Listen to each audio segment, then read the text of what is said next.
Welcome to Brampton Focus.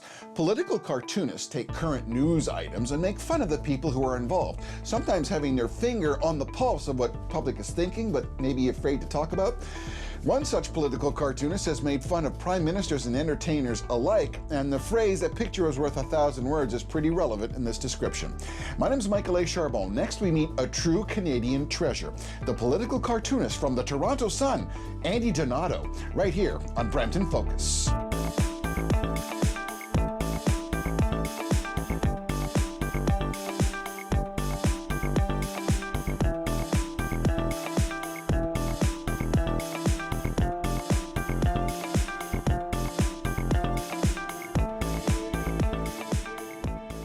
Welcome back to Brampton Focus.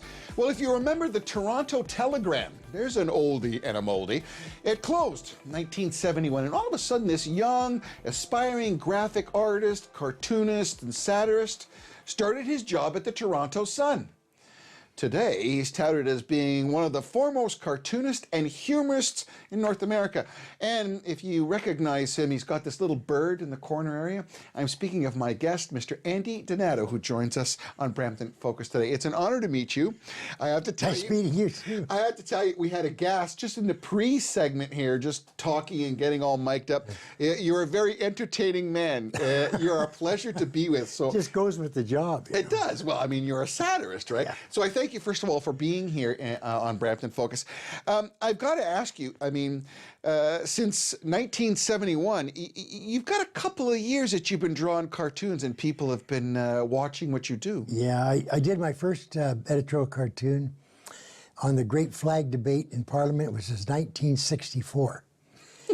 And it says 53 years now I've been cartooning. And I was just a part-time cartoonist at the Telegram. And then when the Sun started, I was a part-time actually at the Sun for the first 3 years. And then I went to 5 a week, and I've done 5 a week now for 43 years.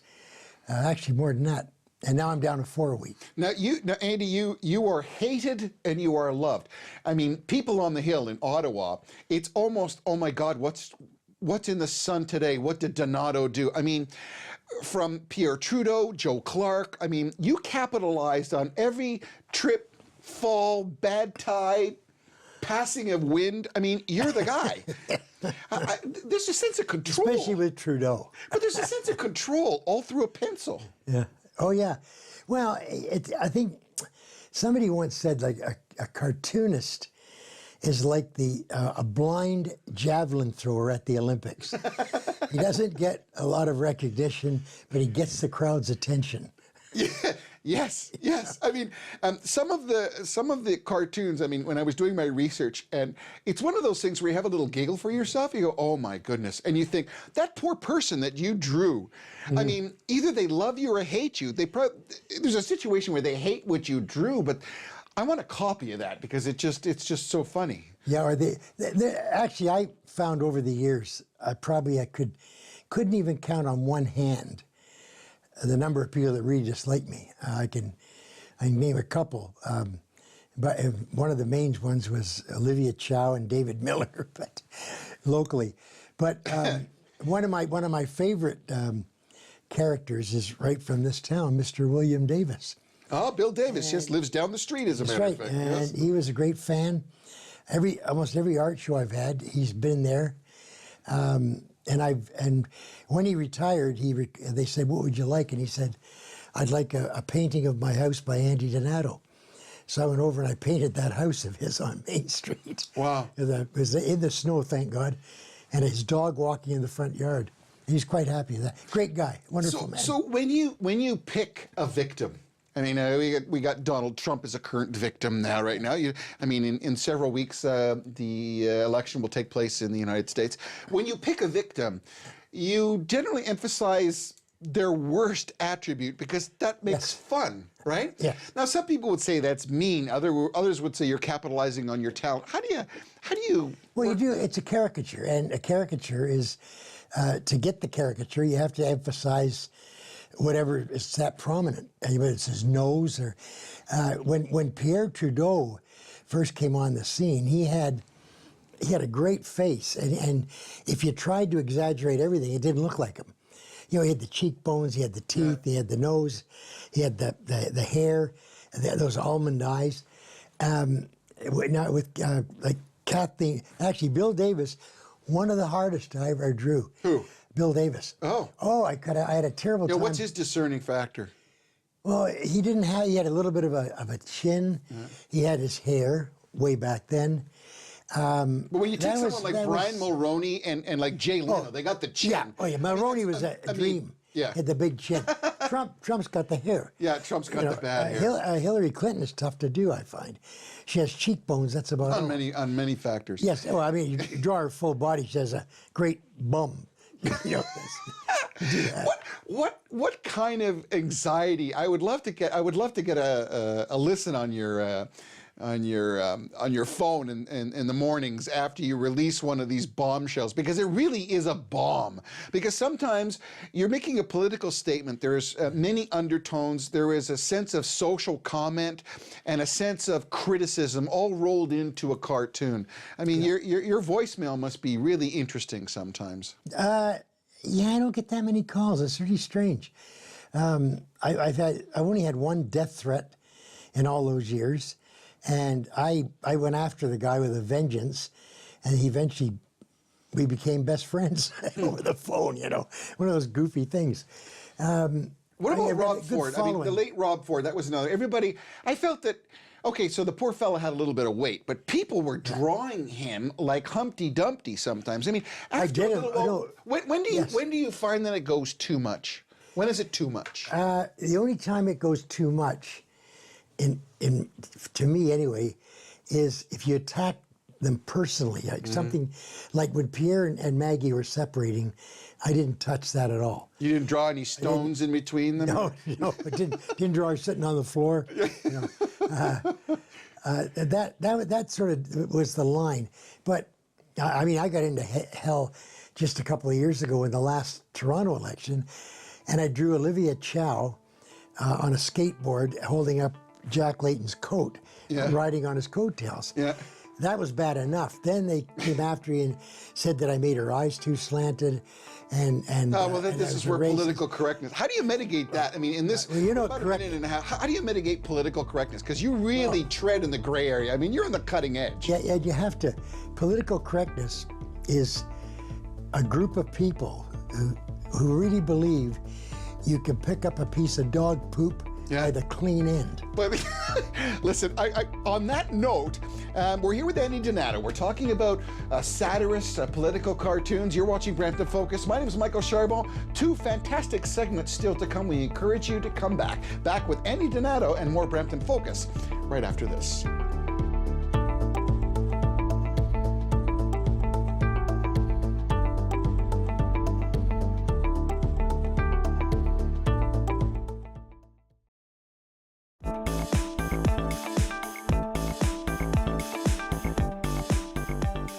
Welcome back to Brampton Focus. If you pick up a Toronto Sun 4 days out of the week, you're going to see that small little bird with the word Donato. What the heck is a Donato? Well, a Donato is Andy Donato, who is my guest here on Brampton Focus and continuing our discussion. It's a pasta. It's a pasta. It's a pasta. Donato.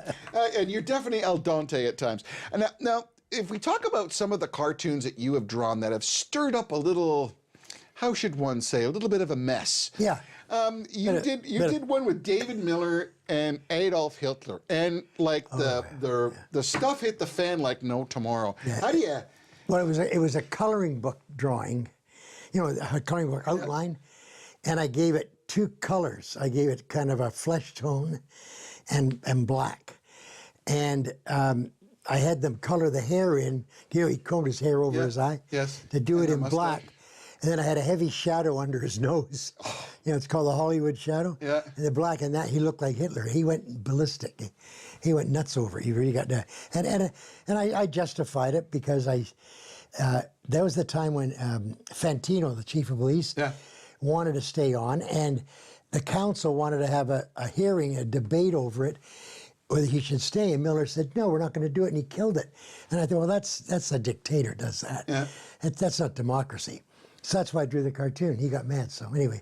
So He's still mad. how many times does the editor say, Andy, you can't put that on? You've broken the bubble. You can't do that. How many times have you had cartoons refused? Actually, in the first, I don't know how many years, I think I probably had about 13 cartoons killed. And lately I've had a lot of them killed because the paper's worried about lawsuits and their lawyers are involved, and lawyers kill them. And the lawyer we used to have, Alan Shanoff, a terrific guy, he push the envelope to the edge, get away with it. But the new guys are bad. Gun shy? So really gun shy, yeah.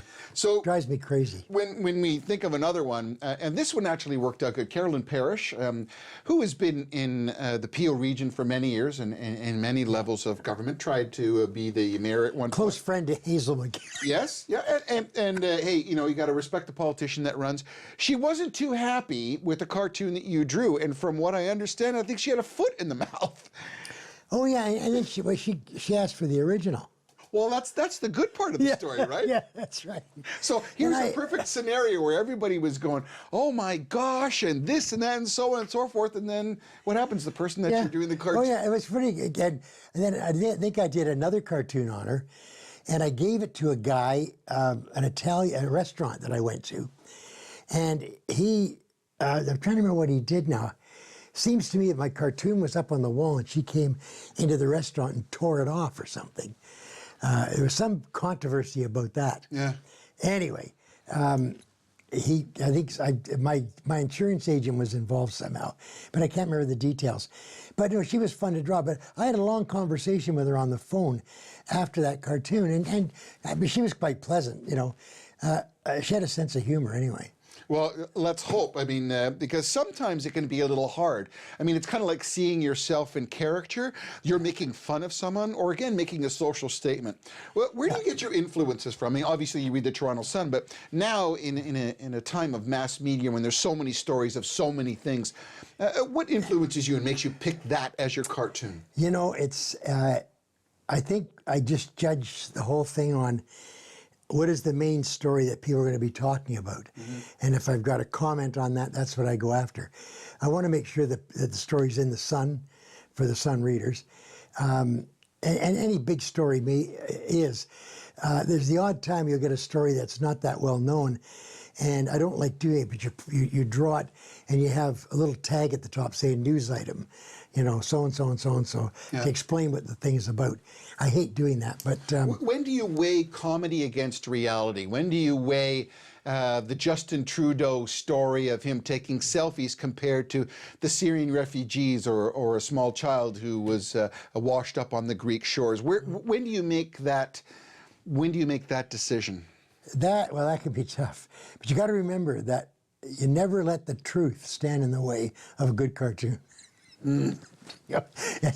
That's the only rule we have in cartooning is fair comment. If it's fair comment, and again, that's where the lawyers get involved, they have a hard time. If it's fair comment, they have a hard time killing it because you've got a good argument. And that's the only rule I go by.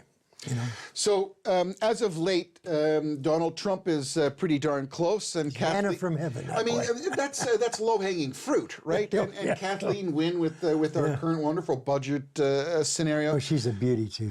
I mean, where do you see your next comment on those? I mean, does your political prowess? How do you defeat the way you think personally into your well, cartoons? I mean, Trump. I think I've done Trump for Friday. It's coming up. I did. Justin Trudeau for tomorrow, and I did Trump for Friday. Many years ago, the Suns has a big golf tournament tomorrow, so I have to get ahead of the game so I can play golf. Oh yeah, but I'm dying for the debate. Well, there's Kathleen. I had a lot of comments on that cartoon. I mean, as I said, it is one of those things that it's like, oh no, what did Donato put in the Sun today? I met her in May. Kathleen Wynne. We had a cartoonist convention in Toronto, and she came as they were honoring me and Terry Mosher, who signs his work Aislinn at the Montreal Gazette. Right. We're both over 50 years in cartooning. And she came along to And he's a good liberal, so that's why she came. Anyway, but she was introduced to me. She was pleasant. Now, she was very angry. I did a cartoon a while back of her glasses. You know, that's her dominant thing. Yeah. Smashed on the ground. It's when she got into a debate, I think it was for the election, and I felt that she got hammered in the debate really badly. And I had the glasses smashed and, you know, bits of blood and a couple of teeth.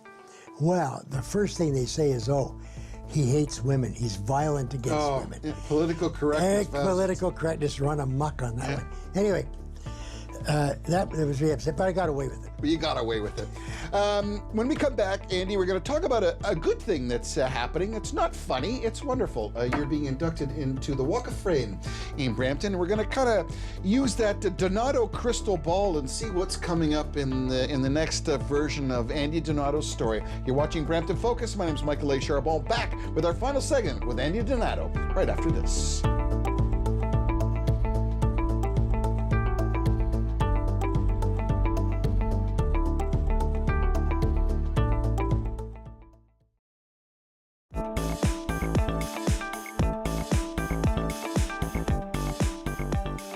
Welcome back to Brampton Focus, our final segment, unfortunately, with Andy Donato.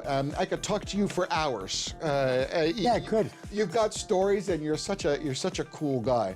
As a cartoonist and as someone who has acclaimed such, how should I say, people admire you, they talk about you. Who do you look up to? Who are some of the people who you consider on your same level in the world of cartooning and satirists and politics? Ooh. It's kind of a tough one. My two favorite cartoonists, unfortunately, are both passed away now. Was Duncan McPherson, who really got me started in cartooning, and Roy Peterson, who was at the Vancouver Sun. He passed away 2 years ago. And I admire Aislinn at the Montreal Gazette. He's very good as well. And of course, the lovable Sue Dewar, who works at the Sun, who has a totally different style than me, but it does very funny stuff. You know? So I look at this, you talk about a signature, you talk about an icon, you talk about something that is you. Where did the bird come from in the Donato? The bird, it's really funny. The bird, I was drawing a cartoon one day, had a tree in it, and I just drew the bird up in the tree. And I never thought anything of it. But I thought that kind of cute. Because there were a lot of cartoonists that, Yardie Jones had a cat. I think Barron had a cat. And they like cats. So I just kept drawing the bird every day in the cartoon on a necktie or in a, sitting on my signature for about a month, I guess. And then one day I forgot to put it in. The switchboard lit up. Everybody wanted to know where the bird was. And we had to, apologize. And I had a guy phone me one day and he said, hey, he said, I just lost $20 because I bet a guy $10. He said, hey, you draw a bird in every cartoon. I said, well, I do. He said, well, there wasn't one in the paper, he said, and I lost $10. I said, tell you what to do. I said, does he know you're calling me? And he says, no. I said, bet him $20 there'll be 2 birds in tomorrow's cartoon. And you did. I did, yeah. So you got that. I put 2 in. There you are. So when you went to work for the Toronto Sun, you were a fledgling young graphic designer, but you had a bit of a gitch. Now you talk about one of your larger competitors in the metropolitan area of the Toronto Star. Did they ever try to? It's a 4-letter word. You be careful. Yes, it is. But did the Star ever try to get you? Did they ever try to hire you? No, and mainly I think because I was too right wing for them anyway. Ain't that the truth, brother? I'm mellowing a lot now, but really? A little bit, just a little bit. Well, mainly because I found guys like Trump and even Preston Manning, they were going a little too far to the right. That bothered me, and Peter Worthington, who was my editor for years. He and I felt the same way. We're both conservative, fiscally absolute conservatives. Right. But you have to have I guess it's, what's the word they use? It's sort of a conservative with a heart, or a social conservative. You still have to believe in. Well, we live in a social democratic society, right? Yeah, that's right. Yeah, I go down to the States and my friends down there say, you get that healthcare system up there, and they're dumping all over Obama. So what for his. about Trump? We're about 2 weeks away from the American election. Oh. I mean, you're always on top of the story. There'll be more pictures of Trump and Hillary as we go along, reaction to some of the antics that took place in the debates. What does your crystal ball say? I don't think he can win. I really don't. I know a lot of people. Don't think he can win? I don't think he's going to win because I think after the debate, I think Hillary will go up in the polls. I think she'll make him look bad because she's got so much more knowledge than him. She's got her problems, no doubt about it. I mean, but here we are, the latest one. Remember he calls her Crooked Hillary. Yes. Because of the Clinton Foundation. Yeah. Well, he's into a scrape now with his, where he's taken money and borrowed it to pay off his debts. What some people say, Andy, is that the base that identifies with Donald Trump will not change. No, it won't grow. I don't think it grows. The base that identifies with Hillary will not change. It is the independents and those on the fence. I mean, he's more law and order. What's the next sense for you to draw about Donald Trump? What do you see as his Achilles heel that you could capitalize on in a cartoon? I still think this latest one is going to hurt him, and I also think that his income tax. I think they're going to put the heat on him for his income tax. And Mitt Romney probably had it right way back when he said he's hiding something. Now, there's no way he could go back and bring up income tax from 4 years ago. Say, here's what I paid. I think he's been beating them all. He doesn't pay the tax. So I look forward to seeing an income tax cartoon with Donald Trump. Oh, there'll be one in there soon, There'll be one in there soon. So I also want to bring up, with just a couple of minutes left here, the city of Brampton has given you an honor. You're being put on the Walk of Fame, Andy Donato, and I want to congratulate you for that. How do you feel about people from Brampton walking all over you? Well, some of them are doing it for years. Unless there's a dog. Well, hopefully you're not near a hydrant. That's right. Yeah. That's what I would say. I mean, that's quite something, you know, when someone thinks that you make a living out of drawing and being funny. That's quite an accomplishment. Not many could say it is a great honor. I mean, I lived in Brampton, Bramley, 18 years. And I did a lot of cartoons in this area and a lot of painting in this area. And when they told me about it, I was very honored. I'm looking forward to Saturday. So when you look at the future with about a minute left, they said that talkies were going to ruin radio. That hasn't happened. They said that, you know, tablets were going to kill newspapers. Well, to a certain extent, subscription rates and that have gone down. Let's talk about newspapers ever so quickly. Where do you see the future of newsprint? I think the secret to people are still going to want to have a paper to read. Yeah. It has to be free. They don't want to pay for it. It's like, you know, they just want it free. We have a paper we publish called 24 Hours. Yep.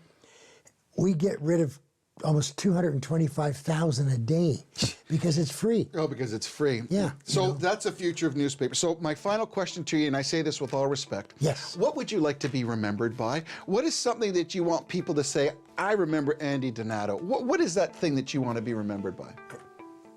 Oh, God. That's a tough one. I just think that I made them laugh and brightened up their life on a daily basis. And you do. When I could, and that's that. I'd be happy with that.